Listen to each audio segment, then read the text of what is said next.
Brought to you by BaseballTalkRadio.com. It's the Baseball Talk Radio Show.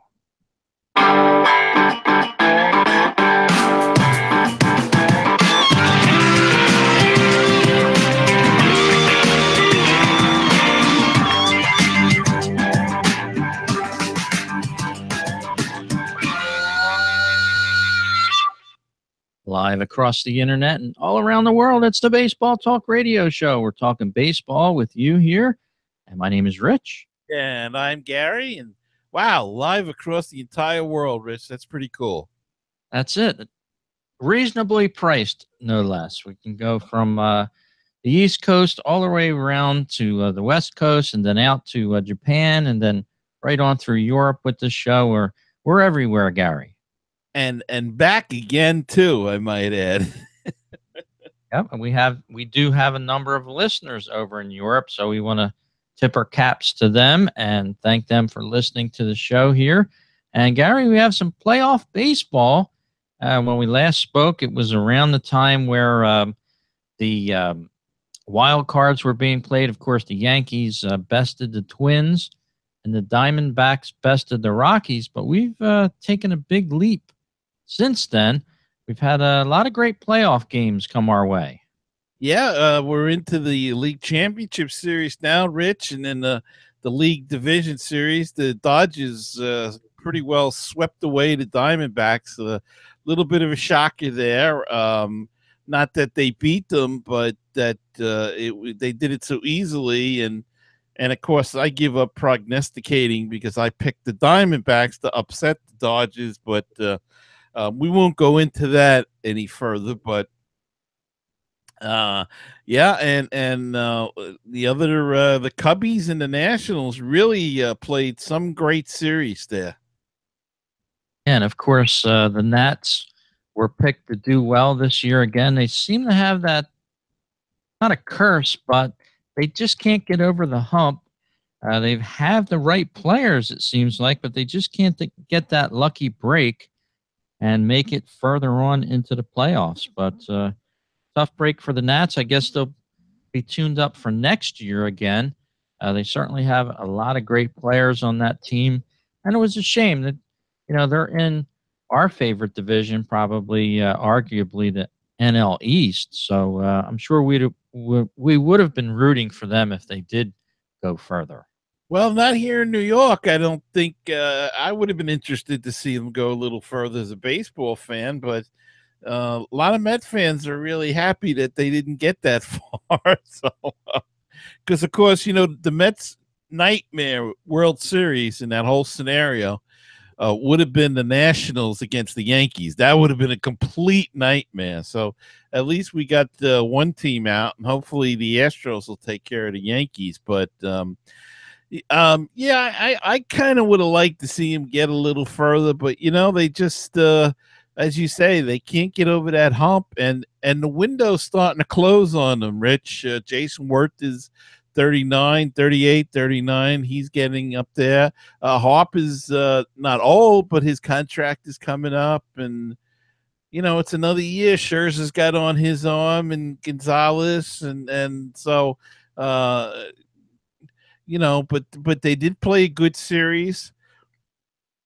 Terrific pitching. Strasburg pitched some game, going 7 innings. I think it was game 4, and Scherzer was wonderful, and just it was really a good hard fought series. And then in the American League, you had the Yankees and remind me, who did they beat now? Oh, the Indians. Yeah, the Cleveland Indians. What a surprise. A lot of people pegged them to go right into the World Series. And it was sort of like the emotional letdown for Cleveland. I know there's a ton of Cleveland fans. And, of course, when a team gets into the playoffs and then into the World Series, Gary, it seems like they acquire a whole bunch of new fans from across the country even. I think they were the sentimental favorite in that series. Well, and Rich, unfortunately, this is the second time in 2 years that they have blown big leads. I mean, they were, if you remember, they were 3 games to 1. I think it was against the Cubs in the World Series and blew that. Here they were 2 games and oh, in a 5-game series. They had one more game to win, and they couldn't get that done. So it's a great team, but maybe it's not quite set up for playoff ball. I don't know. They just didn't get the deal done when they had every opportunity to do it. And of course, in the other another great series was the Astros and the Red Sox, and they went back and forth and back and forth. And boy, I like the way that Astros team plays. Oh, I got to tell you, they play good, hard, fundamental. They run the bases. They're not blasting home runs all over the park. They hit some. They hit a lot, but boy, did they solid. And in a big surprise, the Boston Red Sox fired John Farrell. I guess they figured he was finished with them. He'd probably be a good pickup for either your Mets or my Phillies, don't you think? Yeah, he's a possibility. Both of our teams are going to be interviewing for a new manager, and I'm sure he'll be on some people's list. So we'll see, and now you add the Red Sox to that list of teams looking for managers. So very interesting.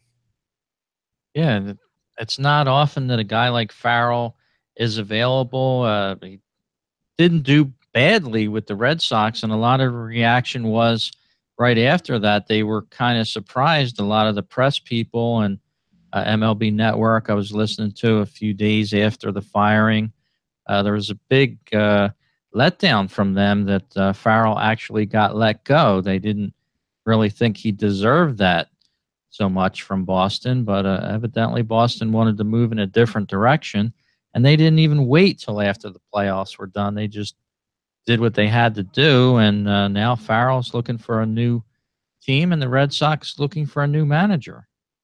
Interesting too, Rich, that he won a division. I mean, you win a division and then you get canned right away. I mean, that's pretty bad.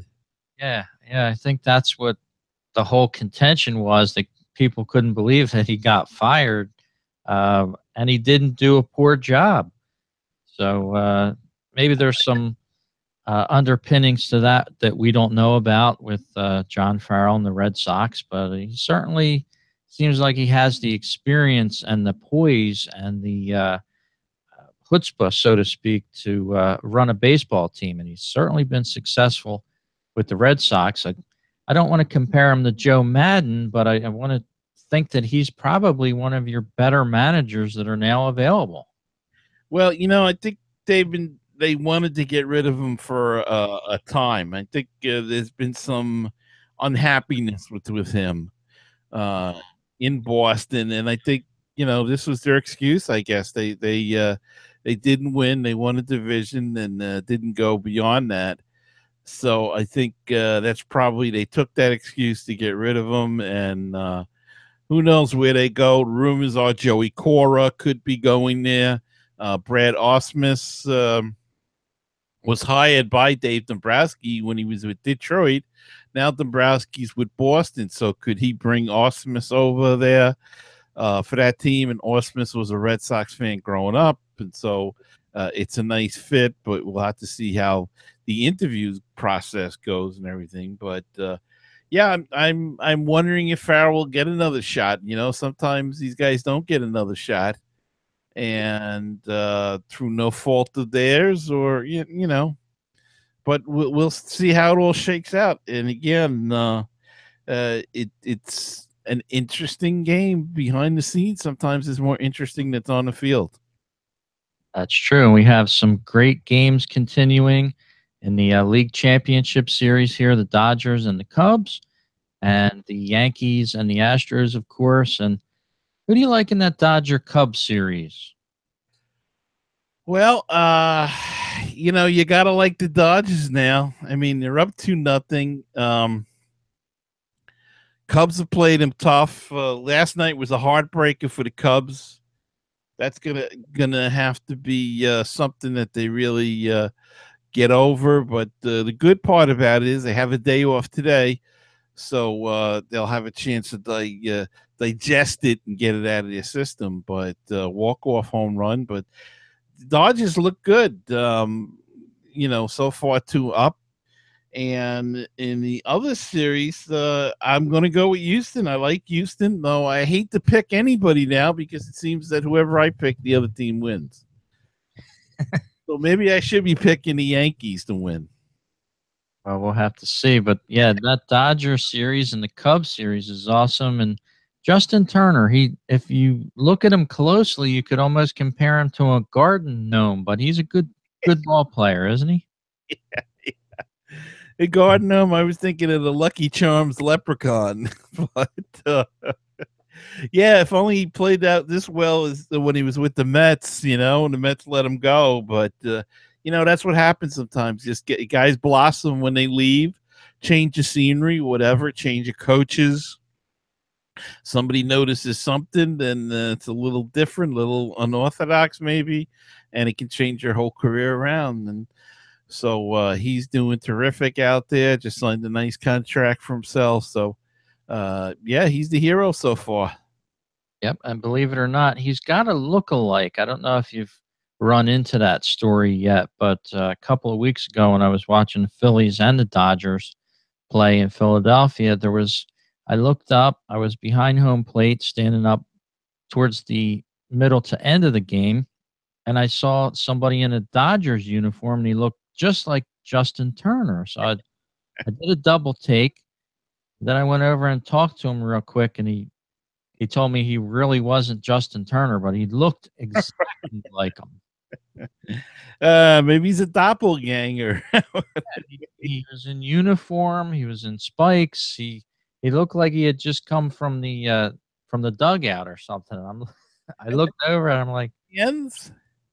what's that? He was in the stands. Yeah, he was in the stands watching the game up at the top of in the first level, and he explained that he's sort of like a look-alike. And I took a selfie with him, and I said, "Well, if you're not Justin Turner," I said, "you certainly look just like him."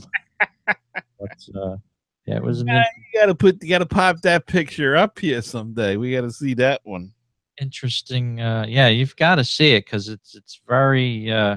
You can't tell one from the other. I mean, amazing. But yeah, that series is interesting. It moves to Chicago.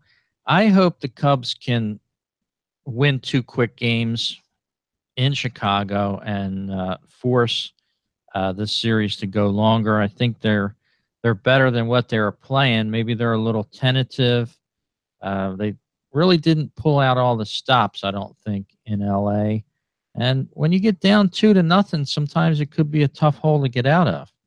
Yeah, and I just don't know if they have the pitching this year. I just, Arrieta's not pitching as great as he did last year. Lester's a year older. I mean, they had Lackey in the bull coming out of the bullpen yesterday, and that cost them. But yeah, I don't know. It doesn't look like the same team that they had last year, and it could be a little bit of that World Series hangover. It's tough to win 2 years in a row. Yes, it is. It's tough to even get back into the World Series, let alone win uh, both years. But as you said, yeah, they're not the same team. Maybe they can pull it together and make this a series. We'll have to see. That series continues one day from the time that we're doing this podcast. But the Yankees in Houston just started as we're doing the podcast here, top of the first, 0-0. And maybe the Yankees can make that an interesting series as well. Well, let's hope not. We got to get the Judge to be on the bench out there. Judge and Sanchez are absolutely stinking the place out. I mean, I had looked at the stats. I think it was for the last series. Judge had 24 plate appearances and I think 16 strikeouts. That's outrageous. You cannot tell me that a strikeout is just an out. I mean, and these guys are striking out way too much. And it's kind of crazy, and I know they're young players and all of this stuff, but again, like I said, let's not send this guy to the Hall of Fame just quite yet. Let's see if he can do it over a period of time. And you know what? A lot of big names have lousy playoffs. They get to the playoffs and they're just not. I don't want to say clutch, but they just don't come through in the playoffs as they do over the course of a long season. But I mean, they're two key guys. They're two young guys are just absolutely stinko in this, and I think that's a fair judge. I mean, it's I'm admittedly I'm not rooting for the Yankees, and I hope they lose. But I think that's fair enough to say just by looking at the stats. And if you watch any of the games, they've been horrible. Yeah, maybe it's a little of the postseason jitters or whatever. They're probably getting used to the postseason, but a couple of games into it, maybe we'll see different players on the field. And they're seeing top flight. I mean, you're seeing really, really good pitching. I mean, Verlander was unbelievable. And Keuchel, the first game, he was awesome too. So I mean, they got Charlie Morton go tonight, so we'll see tonight how they do. But Verlander has been unbelievable since he went to Houston, hasn't he, Rich? Yeah, and I didn't even realize he went to Houston. I haven't really followed the Astros that much, and when I actually saw that they acquired him, I was almost ready to convince anyone that they would win the World Series because they sort of stacked the deck when they got him. He was probably their missing link to making it to the next step into the World Series and all. So we'll see if that happens. And what's the best scenario for a World Series as far as like television matchups are? Well, I guess the ultimate television matchup would be the Yankees and the Dodgers. I mean, that would be, Fox would be salivating over that. Houston and the Cubs, I don't know how much, though, the Cubs have got a lot of following, so that could not be too bad. And Houston and the Dodgers again. It's a LA is a big market team, so maybe that would be intriguing. I guess Houston is the wild card in all of this because of it's. I don't know if it's a big market. It's not a small market team. May not be a big market team, but it's like a middle market, I guess.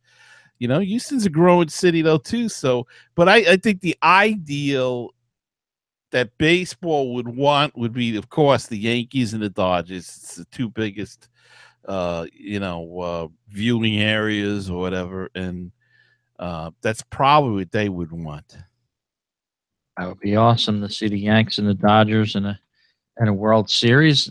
A lot of history probably would be brought up in that as well. But you have another story tonight on the podcast about a lawsuit being filed with the Cubs. Yeah, and this is it was a couple of weeks ago now, but a 60-year-old Chicago Cubs fan filed a lawsuit Monday against the Cubs and Major League Baseball weeks after he was struck with a foul ball that left him blind in one eye. Jay Luce suffered a broken nose and other facial injuries when a foul ball hit him as the Cubs hosted the Pittsburgh Pirates on August 29th, according to his lawyer. The lawsuit filed in Cook County Circuit Court seeks more than $50,000 in damages. Now, there's been a couple of different things.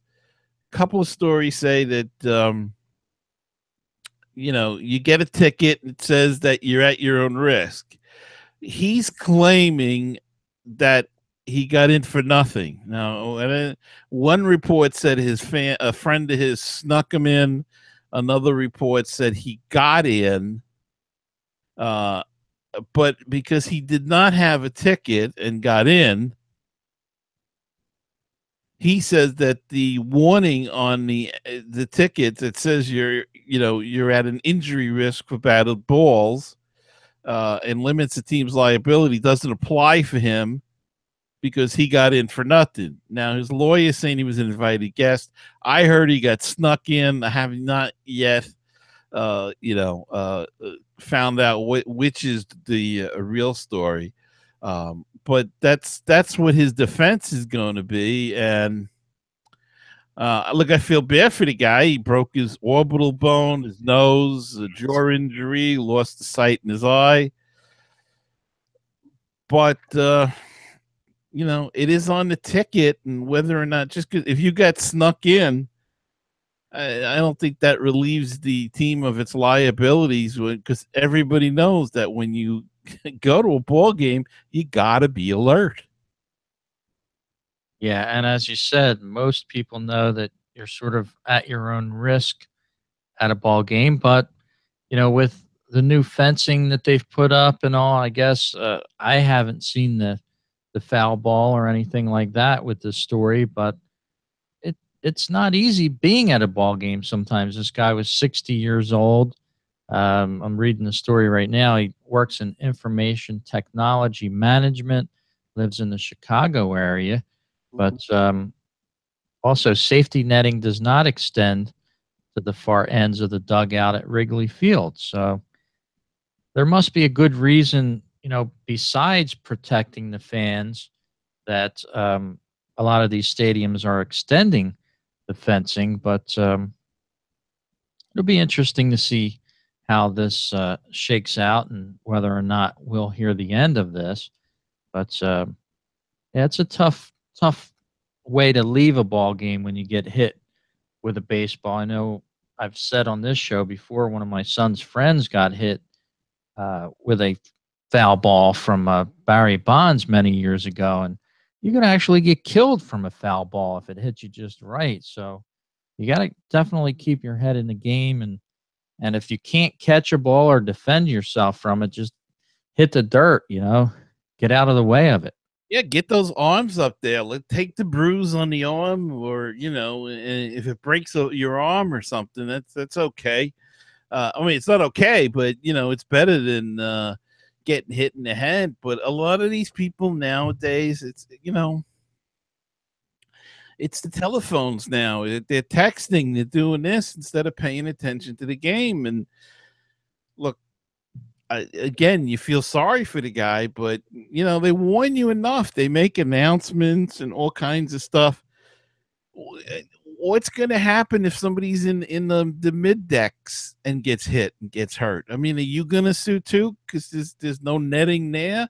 What are we going to do? Put the whole game in nets then? Is it going to be nets up to the upper level?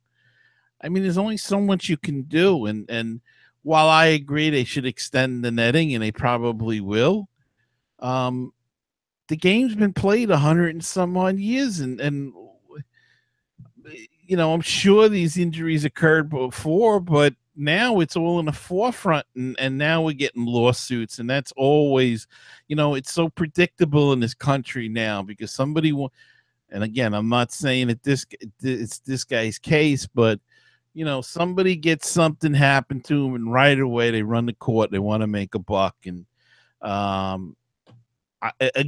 feel bad the guy lost his sight, and he's going through all this pain, but the story is shifting, and like I say, how do you get invited? I mean, if the Cubs didn't invite him, then he's not an invited guest, and he didn't have a ticket, so somebody had to sneak him in. So he shouldn't have been there in the first place. Then is one way to look at it, and if he wasn't there, he wouldn't have got hurt.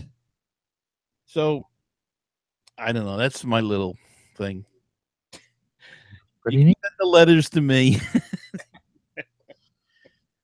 Here's a story I just looked at here in Chicago Tribune, something about, does Major League Baseball really want to speed up games in relationship to how some of these playoff games are going? It says about the Cubs game started at 8:09 p.m., sort of went ran past midnight. And the writer here asks, does the MLB actually want to limit these games? Because the looks like some of the games are running in the neighborhood of 3 hours and 34 minutes in length.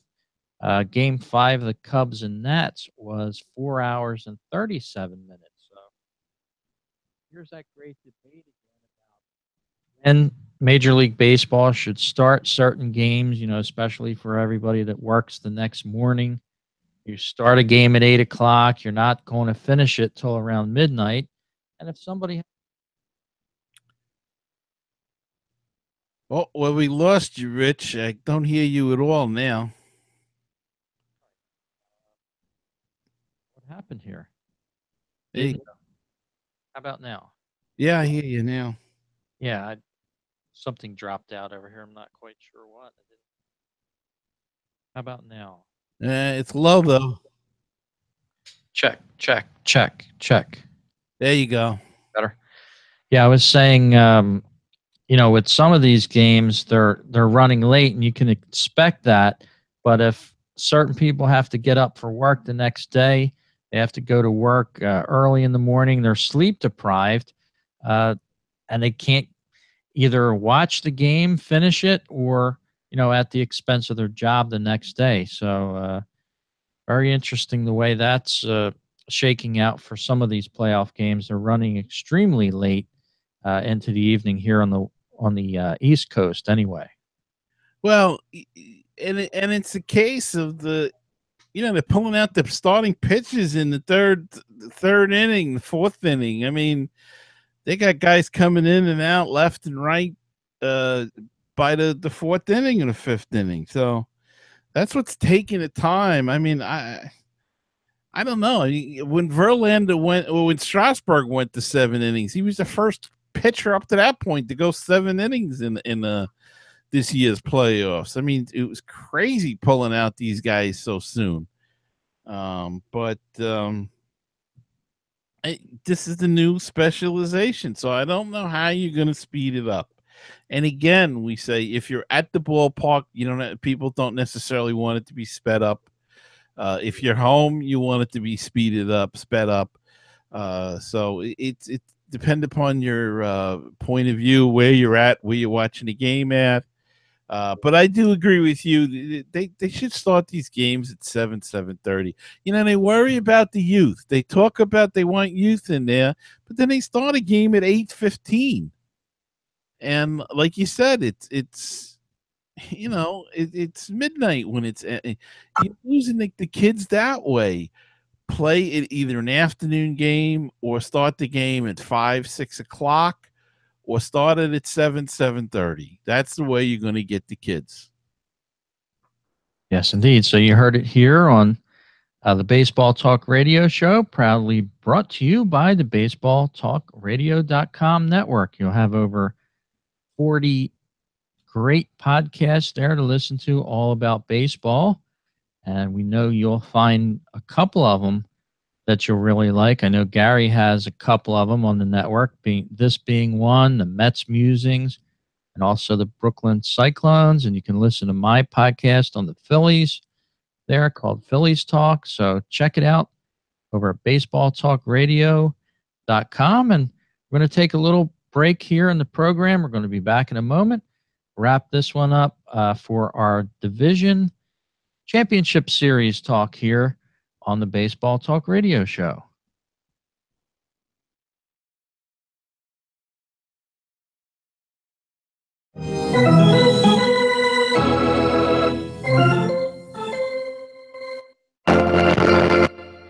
We'd love to hear your comments. Please send your emails to talk@mlbthisweek.com. You can reach Gary at baseballtalkradio.com or me, Rich at baseballtalkradio.com. We'd love to hear your comments, so send them in.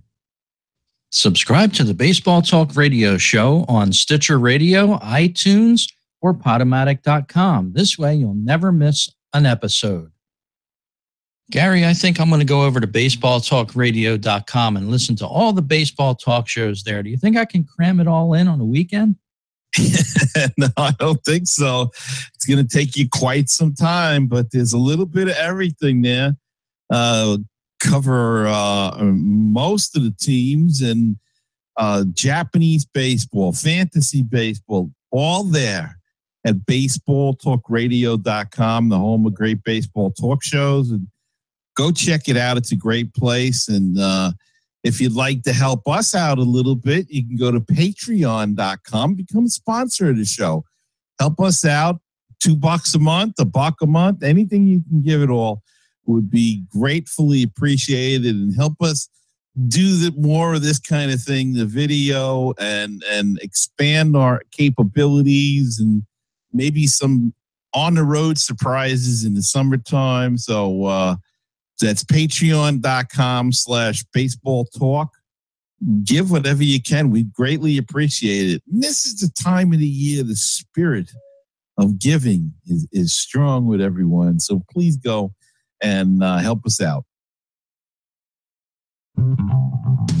You're listening to BaseballPodcasts.net. Wouldn't it be great if you could get a PhD in life through baseball? Welcome to Baseball PhD, a tour company for your brain. 30 major league teams, 100 places to see. Let's touch them all as we make the road trip of a lifetime.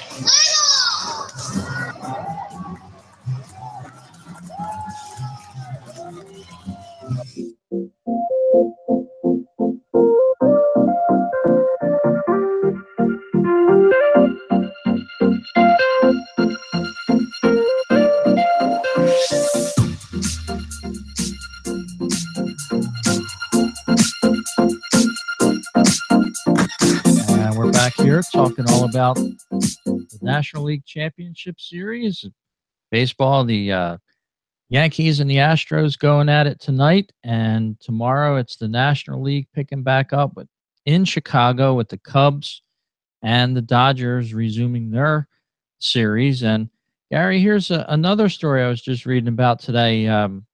Joe Maddon being criticized after the game for pulling the pitcher a little bit too soon, possibly. And he was very critical of his criticism because the reporter actually asked him about the criticism that he received on social media, namely Twitter, which he has. Joe Maddon has 400,000 followers. And Maddon's response was, the moment I start worrying about social media, I really need to retire. So Joe Maddon apparently not at all enthused or not going to back down from social media at all.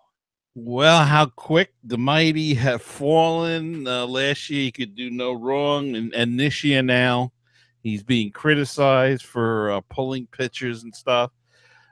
It just goes to show you, Rich, if you win, you can get away with anything. And if you're not winning, look out. That's for sure. And I have a little press conference here. I don't know how well this is going to play, but I'll try to play a moment or two here.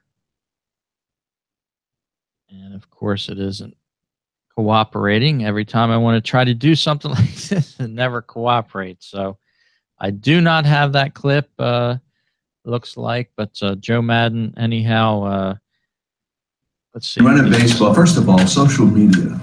The moment I start worrying about that, I really need to retire. Second of all, that was all predetermined last night again. Wade was not warming up to come to the game. Wade was just probably testing his arm at that point. We talked about it before the game, up and in. For those that aren't involved in Major League Baseball, or professional baseball in general, when the guy's throwing too much, it's very important to not dry hump him, as the saying goes. Get him up and then put him back down and then bring him back in later. So I wasn't going to do that. So Wade knew that going into the game. It was going to be with the save, with top the lead, he's in the game. So whatever the narrative is, it's really a false narrative. He was not coming into that game until he grabbed the lead. He was not going to pitch more than 3 outs. That's it. So that was Joe Maddon there reacting to a little criticism that he received on social media. And Wow, isn't social media pretty strong with some things and then other things it really isn't? It's unbelievable. At least we get good social media, so that's okay there. But yeah, it's crazy. It's part of this brave new world, Rich. Everybody's got a camera on their phone, and everybody's got outlets to social media, and they can react quickly, and they're all anonymous too. That's the other viewpoint there that people forget, and it's big to be critical when you're anonymous than it is by putting a name on it. But you know, everybody makes mistakes. I mean, we're seeing a lot of mistakes by managers, and now you hear about it more. That's true, and nobody's perfect. That hindsight's always 2020.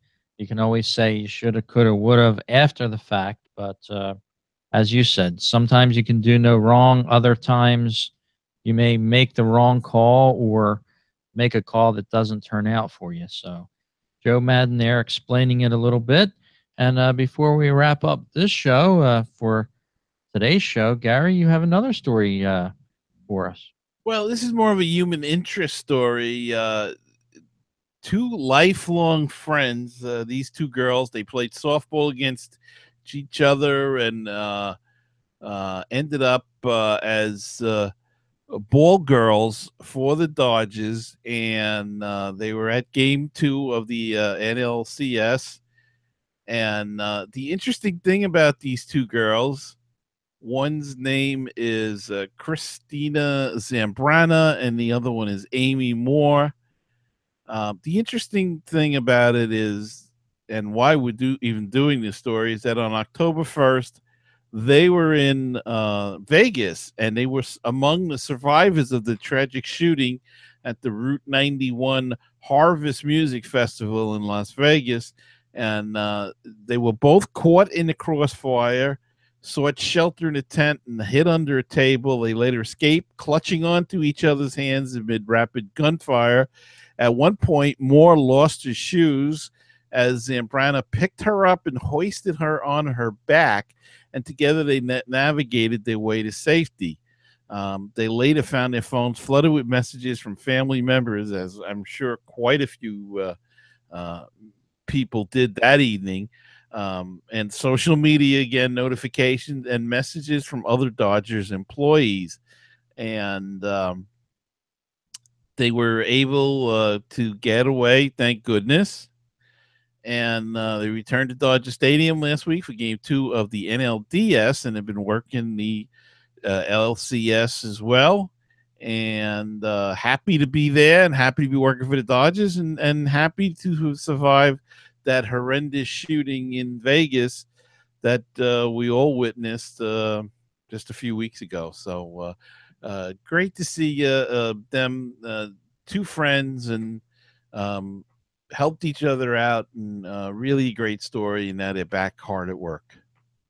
Yeah, story of survival there, and it's just so real when that kind of stuff happens. You just don't know what's going to happen from day to day wherever you are. Small towns, big towns, all over the world for that matter. It doesn't have to be just in the U.S., could be anywhere. You always have to keep your eyes and ears peeled to what's going on around you. And yeah, that was an interesting story there, Gary. I never heard that one. It's interesting that you found that one. Just found it today, Rich, to be honest, and said, oh, this would be interesting to put up there for tonight's show. So there you go.